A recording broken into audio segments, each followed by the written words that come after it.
The legend lives on from the Chippewa on down of the big lake they call Gitchagumi.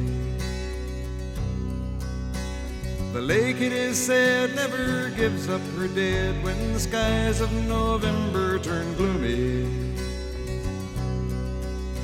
With a load of iron ore, 26,000 tons more than the Edmund Fitzgerald weighed empty. That good ship and true was a bone to be chewed when the gales of November came early. The ship was the pride of the American side, coming back from some mill in Wisconsin. As the big freighters go, it was bigger than most, with a crew and good captain well seasoned, concluding some terms with a couple of steel firms when they left fully loaded for Cleveland. Then later that night when the ship's bell rang, could it be the north wind they'd been feeling?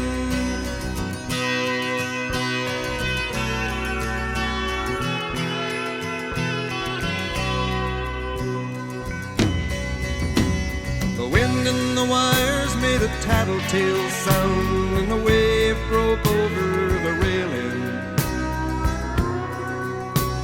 And every man knew, as the captain did too, 'twas the witch of November come stealing. The dawn came late and the breakfast had to wait when the gales of November came slashing. When afternoon came, it was freezing rain in the face of a hurricane west wind.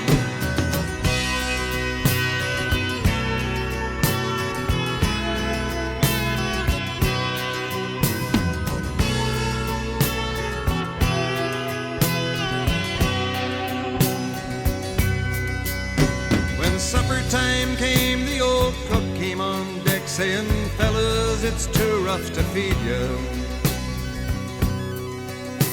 At 7 p.m. a main hatchway caved in. He said, "Fellas, it's been good to know ya."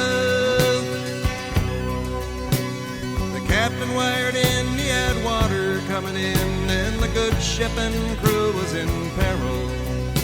And later that night, when his lights went out of sight, came the wreck of the Edmund Fitzgerald.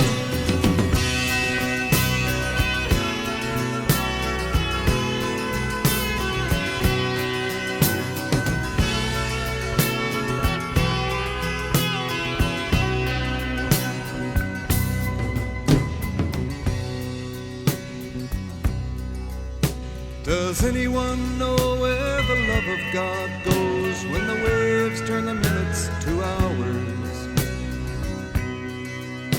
The searchers all say they'd have made Whitefish Bay if they'd put 15 more miles behind her. They might have split up or they might have capsized. They may have broke deep and took water. And all that remains is the faces and the names of the wives and the sons and the daughters.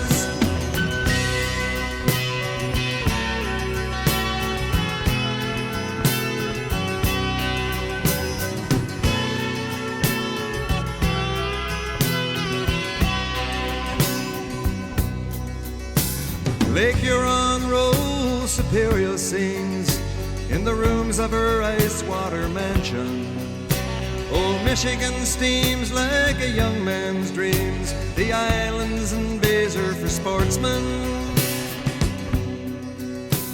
And farther below, Lake Ontario takes in what Lake Erie can send her. And the iron boats go, as the mariners all know, with the gales of November remembered.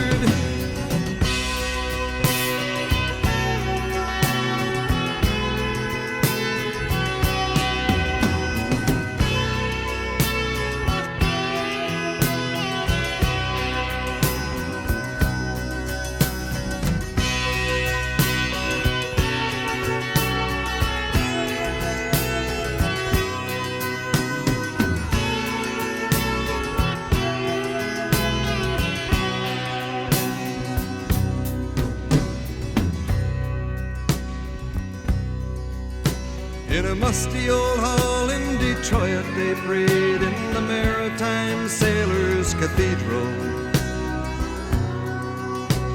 The church bell chimed till it rang 29 times for each man on the Edmund Fitzgerald.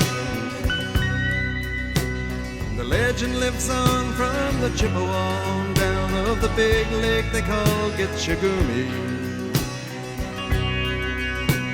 Superior, they said, never gives up her dead when the gales of November come early.